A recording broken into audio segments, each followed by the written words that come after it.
So we're gonna kind of take this step by step. It's a long story, so we'll just kind of don't feel like you have to tell me everything at once. We'll kind of go in order of kind of how things happen. Yeah. So first and foremost, I mean, we talked about this over the phone, and it's the main reason why you're not water skiing this season is because you want to stay focused on this senior football season. So just tell me a little bit about how.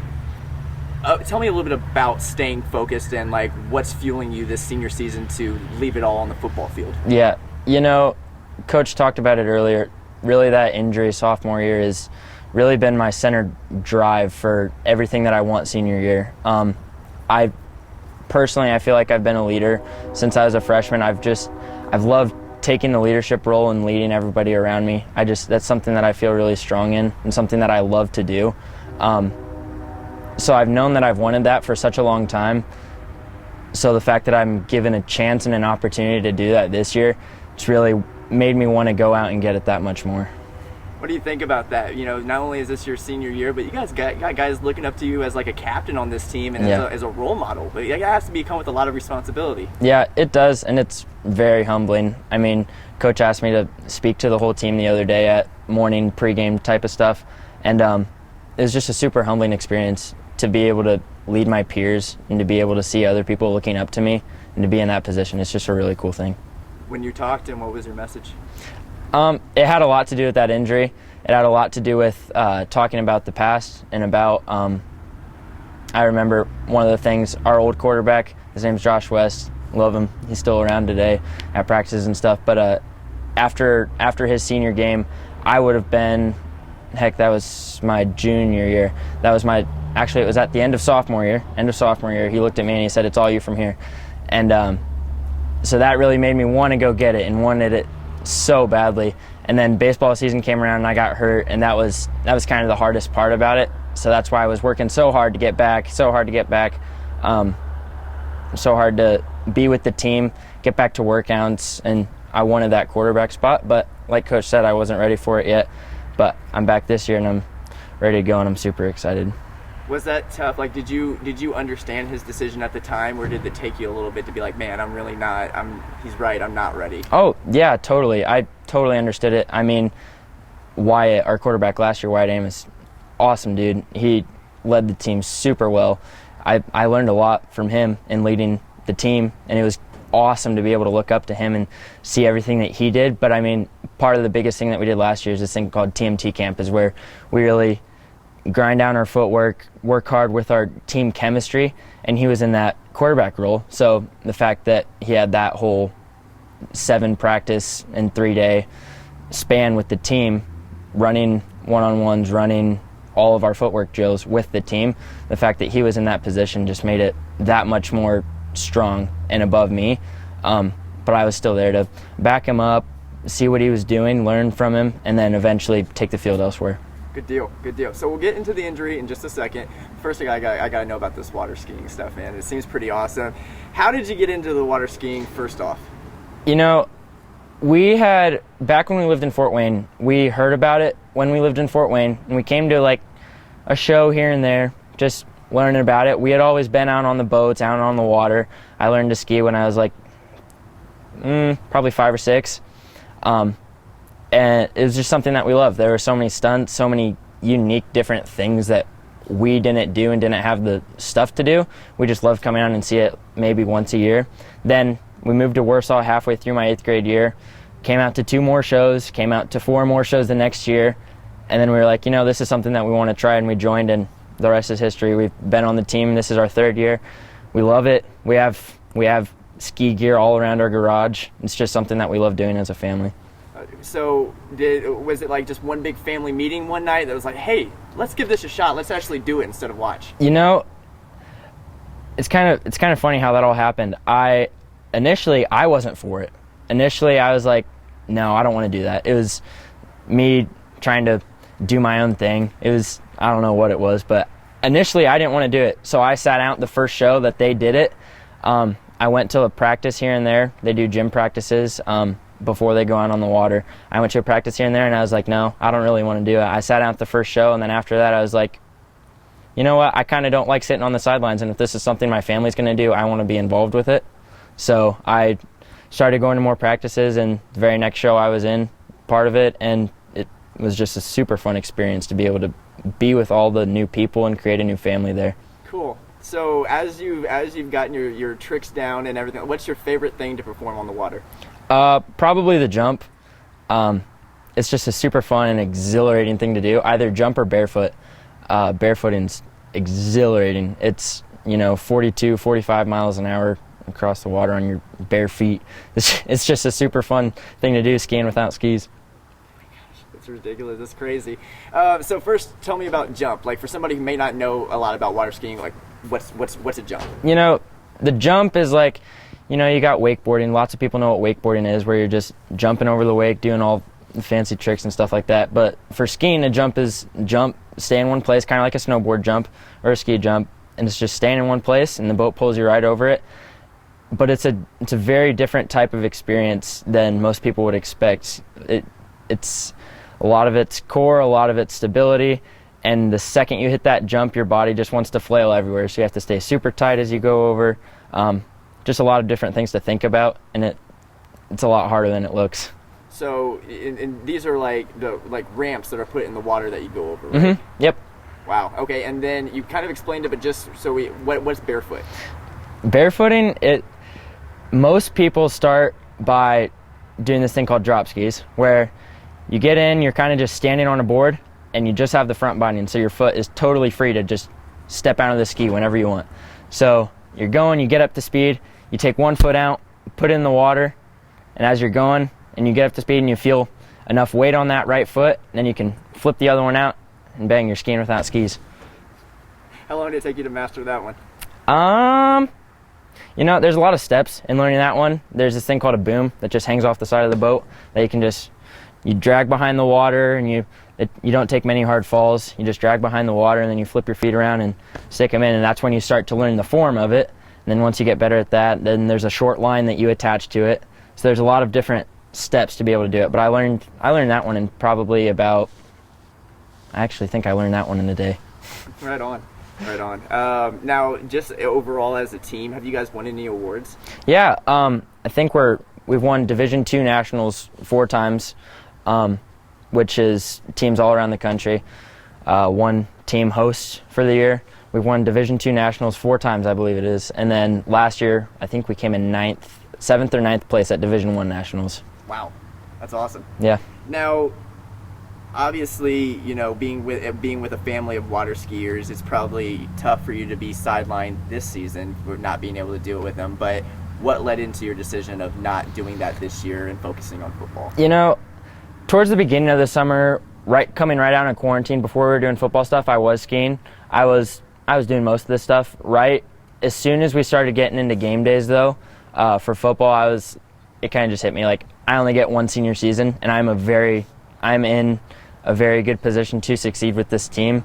So that's kind of when I decided to step back a little bit and to focus on this, because I know whether my decision is to play. I haven't said it yet, but I'm trying to figure out whether I want to pursue football or baseball in college. Just try to give myself a shot, see what it's like, have some fun. I know that I only get one senior season with my teammates, with my brothers, and that's not something that I wanted to put at risk, because I know that I can come back and ski, and the ski team's going to be there even after college. Good deal. So ultimately, you just don't want to go out and get hurt. Yeah. All right. Now, let's get to the injury real quick. Let's try to rework that one more time with just talking about maybe like throw in there like the reason you don't want to do it. Not only is this your last season, but you don't want to get hurt as well. Yeah. Okay. Yeah, the main reason I have taken a little bit of a step back from skiing is it's not really the fear of getting injured again, but it's more the things that it would take away from me. That's why I guess it is fearfulness. No, you're good. Go do it again. Okay. It's pre-recorded. Let's see here. Yeah. The real reason that I've taken a step back from skiing this year is probably just the fear of being injured again. I don't want to lose what I have here with my teammates, what I've worked so hard to gain. And skiing's going to be there even after I get back from college. whether I decide to play baseball or football. It's just something that it's going to be there, and that this is something right here that I have that I'm not going to get back again. Good deal. Good deal. Let's talk about the injury now. So first and foremost, walk me through how it happened. Yeah, it was sophomore year.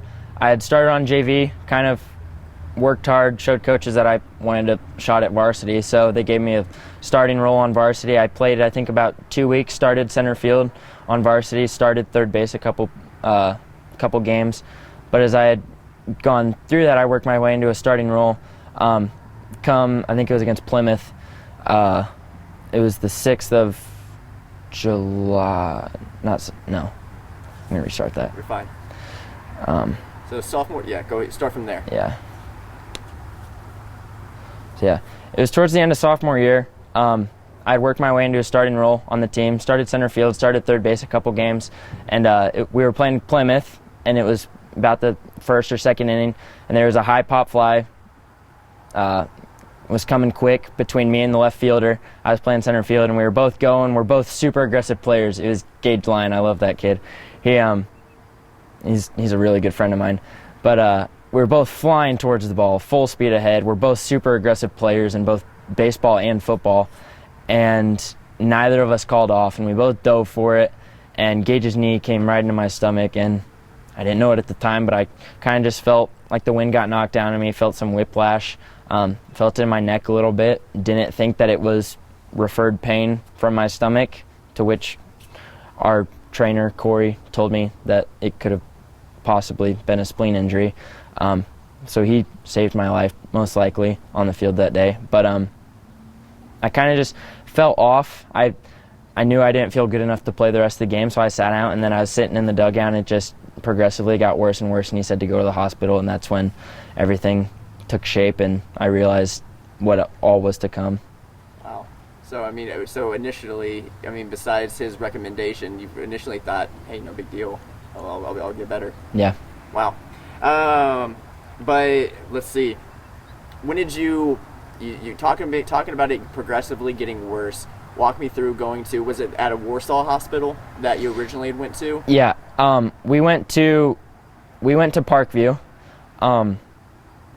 Actually, I'll take that out. I don't want to put anything in there. Yeah, we went to the hospital here in Warsaw, and then they airlifted me to Fort Wayne. The story behind going to Warsaw, I'd gotten there, and they knew that something was wrong, didn't know what it was, so they got me in for a scan, and they said, okay, we'll be back in about 30 to 45 minutes with the results.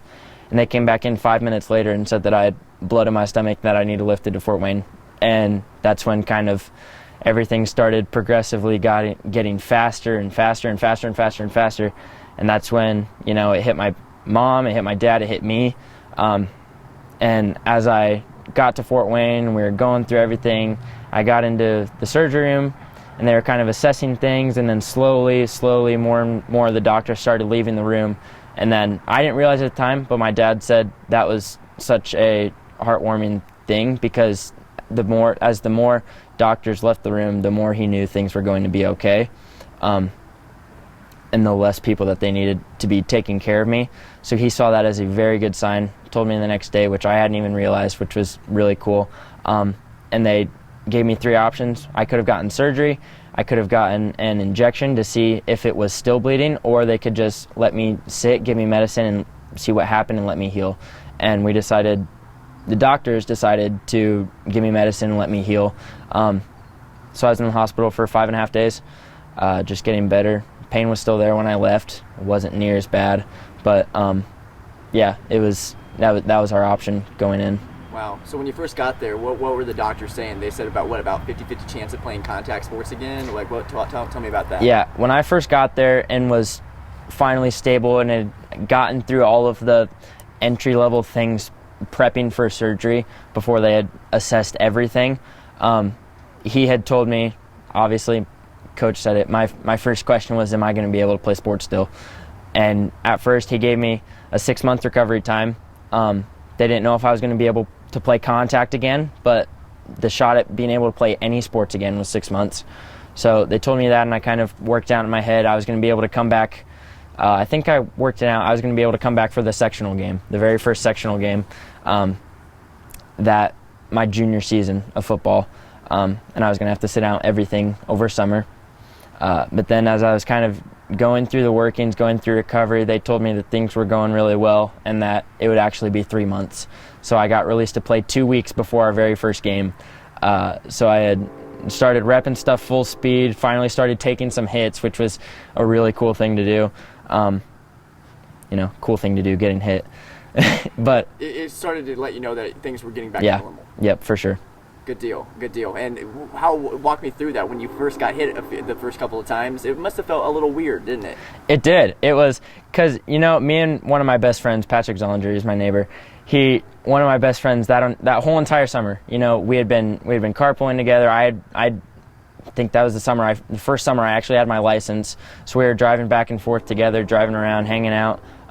We had played pickup games of basketball in my driveway, and the whole entire summer he was just careful to stay off me. And then finally, once I got released for contact, we were going at it in the driveway, and it was a really cool thing, and it was really fun and enjoyable to be able to experience that again. Wow, that's awesome. Now you told me a couple stories about some of your friends, and one of them that actually caused the injury. But now being in the hospital, tell me about your teammates, coaches coming to see you. Yeah, when I first got into the hospital, I obviously didn't know what was going to happen. Everything was kind of playing out differently. There were so many thoughts going through my head, whether I'll be able to play football again, whether I'll be able to play baseball again, and if I do, what it's going to look like. Like, am I going to have any restrictions as I play football? Like, am I going to have to wear any special pads? Am I going to have to do anything special? But as things started working out, it showed me that I was going to be able to have to. I'm going to restart that. No, you're fine. Yeah, let's talk about just the overall, as you were recovering, how the support around you helped you in that recovery process. Yeah, as I went through the recovery process, both in the hospital and as I came back to the team, it was a really heartwarming thing to be welcomed with open arms again.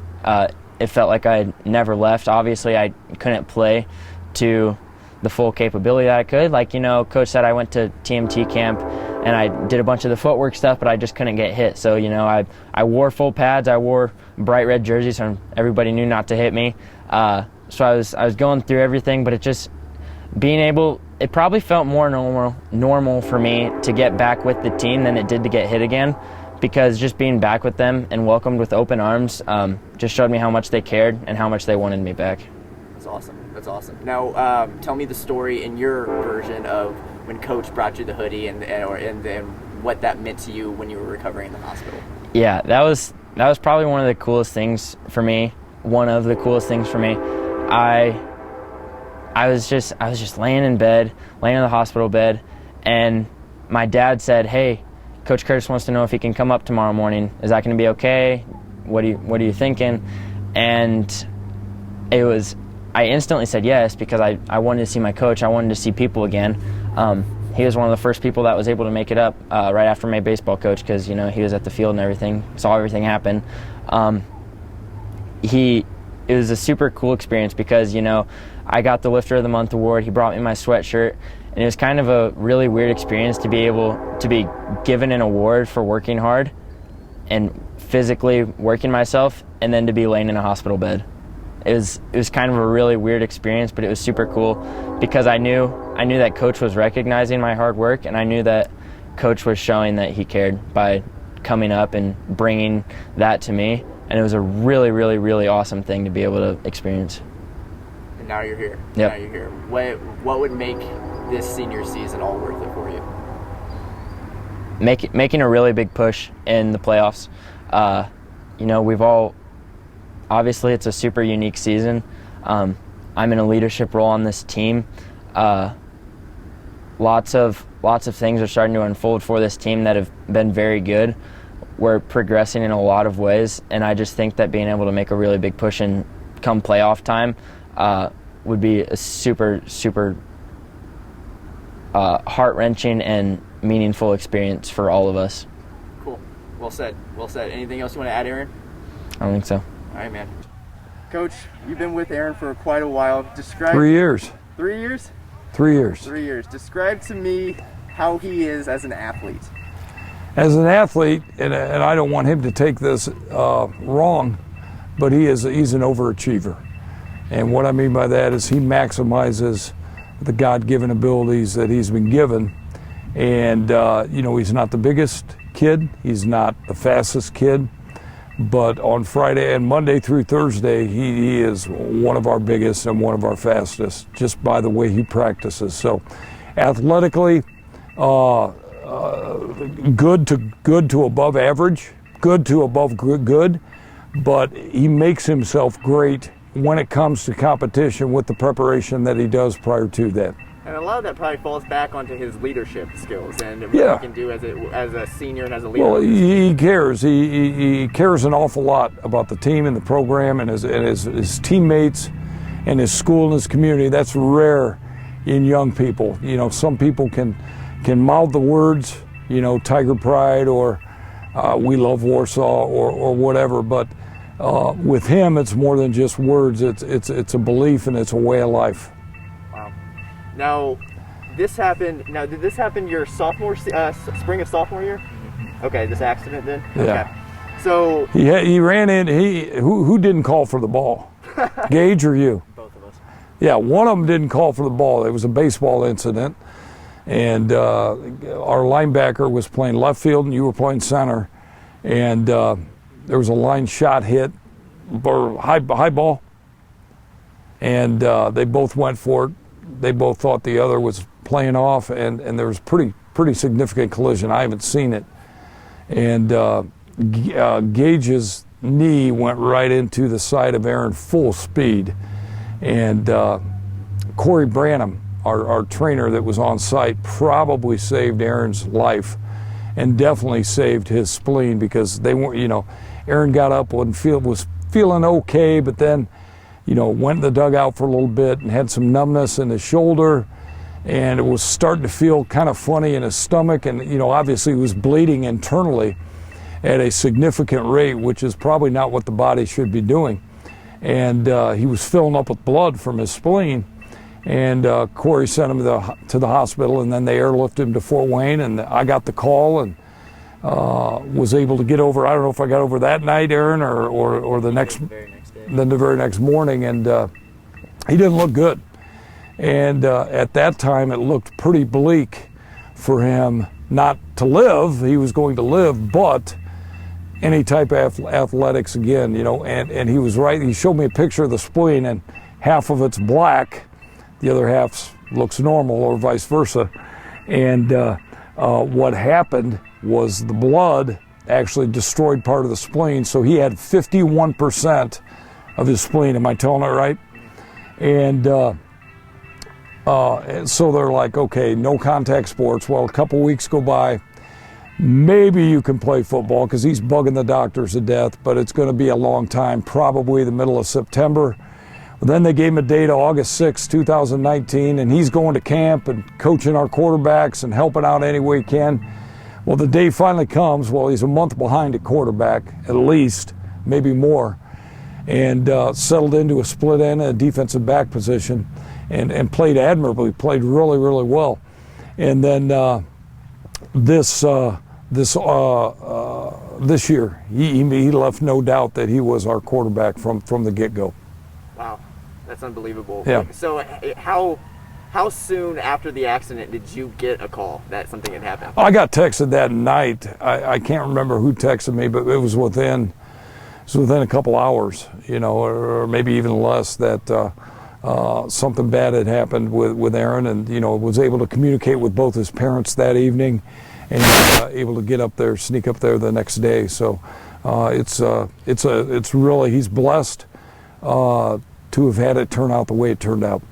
Now, when you got the message and you kind of started to find out, did you know it was as severe as it was at first? Anytime you're bleeding internally, it's probably not good. And that his area, what do they call that? The cavity, your stomach cavity, was actually filling up with blood, and that's not good. So, yeah, anytime something like that happens, it's pretty serious. To see one of the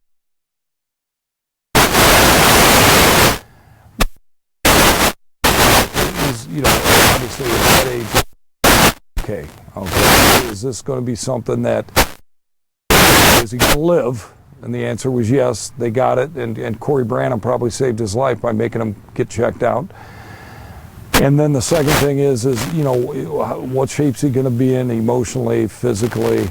Is he going to be able to recover from this and lead a normal life? And then kind of athletics kind of takes a back burner, at least, when you've got your own kids. Now, for him, it was probably the first thing that came to mind was, I got to play football, Right on. Now, just after it happened, he was telling me over the phone that you guys do like a mental toughness type award every month. What was that with the hoodie? It was lifter of the month. Lifter of the month. Oh yeah. 0-hour lifter of the month. Yeah. Yeah. So, I want to hear your version of the story, visiting him and bringing him that hoodie in the hospital. Oh yeah. Well, he had earned it, and he just hadn't gotten the award yet. So that kind of capped it off. That, here you are, you're laying in a hospital, and I know he'd much rather be getting up at 6 a.m. and coming to 0 hour. And here's a kid that since I've been here, he hadn't missed a 0 or ever been late to anything. And, I got to believe that the kind of condition that he got himself into and the shape he got himself into couldn't have hurt when he had that collision. I'm sure that probably helped out in some regards, just as his physical toughness and mental toughness to come back from something like that. But I walked in and brought you the 0 hour shirt, and I think that was the first time he'd smiled since I've been in the room. Wow. Yeah. What does a guy like Aaron mean to a football team like this? A team that hasn't found itself yet has to have somebody that can show people the way, and I think that we were starting to find ourselves as a football team. And, he was a big part of our success last year. And, not at the position that he had hoped to be playing, but definitely, as a cornerback and as a split end, a two-way guy. And having somebody that is not going to get too high, not going to get too low, understands how to correct poor effort out of his teammates without offending, I think that's a big asset of his. He knows when to get after kids and knows when to pull them aside and say, hey, you got to get it going here. We're in trouble. But this team has grown throughout the course of this year, and he's a big reason for it. That's awesome. What would you hope for him to get out of his senior year, through everything that he's been through? Well, yeah. The fact that he's experiencing it at all, the fact that any of us are experiencing it at all with the, this and the spleen issue, we're just so blessed that we're able to do this. And, every day is day to day. You don't know if you're going to get that phone call. It says, hey, so-and-so has this, and we got to do contact tracing and this and that. And Warsaw's they've taken a really good, positive stance on this whole thing. And, we're face-to-face education. And to play sports, you have to be enrolled and come face-to-face. We offer virtual, but to do extracurriculars, you need to be in school and be a face-to-face student. And I'm behind that 100%. It has gotten our kids back into a routine. And, but, the shape he was in back in April, was it? April of 2019 compared to where he's at now. Sometimes I forget that it ever happened. And, it's not like I punch him in the spleen or anything, but occasionally we'll have some spleen jokes. I think it's been long enough past that if he makes the wrong read and gets hit, my question to him is, do you want to lose your other half of your spleen? If you don't duck it up in there quicker, you're going to be spleenless. And I asked him one day, I said, Aaron Greene, how many spleens do you have? And I was expecting to say one, sir, and he said, half a spleen, sir. And, that kind of broke the ice for, protect it, because you don't want to lose that other half of the spleen. When he was coming back through all this, trying to make his return, when his teammates finally saw him again, just from the outside looking in, how was Aaron embraced coming back to the squad? Yeah, I think you'd have to ask him that. I don't mix myself in with the kids. I try to keep an ear on the program and what's going on with our kids. But, I know that the times that I was visiting Aaron in the hospital, other than when it was school hours, there was always a teammate of his up there visiting him. I think, you'd have to ask him that, but there were kids up there who love him and care about him an awful lot that, and all your coaches, made the trip up. So it's just it's a story that turned out right. You know what I mean? Good, when it could have ended a different way. That's awesome. That's awesome. I think the last thing I have for you is just, with everything you've told me, the stories about Aaron and being with him for 3 years, what about him? Why is he set up for success in life now? Well, I think it all goes back to the habits you develop and you practice. You are what you do, okay? So he gets up in the morning. He gets up plenty of time to get to workouts, never late to school, never gets anything but A's. The things he does is who he has become. It didn't happen by accident. Now, mom and dad have an awful lot to do with that, okay? But his expectations of himself are so high that, and that can be a bad thing sometimes, because then if it doesn't work out for him, he gets disappointed if he makes a bad play, but he's learned to kind of move on to the next play, because football's an imperfect game played by imperfect people, and he understands that. But I think that just the habits he develops, who he is, and when you practice something like that, that's what you become. Good on. Coach, is there anything else you want to add? Just, we all love him, and he's doing a great job, and nobody would ever thought that he'd be under center back in April of 2019, his senior year, leading the charges. Because it isn't quarterback like most quarterbacks, okay? He's going to throw maybe 3 to 5 times a game, and he's going to run the ball probably 15 to 25 times a game. So he's setting it, he's open to some shots from different angles here and there. And he's learned to protect himself and to run viciously with a low pad level. I think sometimes, early he was standing up and kind of looking his way through things. He needs to attack at a low pad angle. Cool. Thanks, Coach. You bet.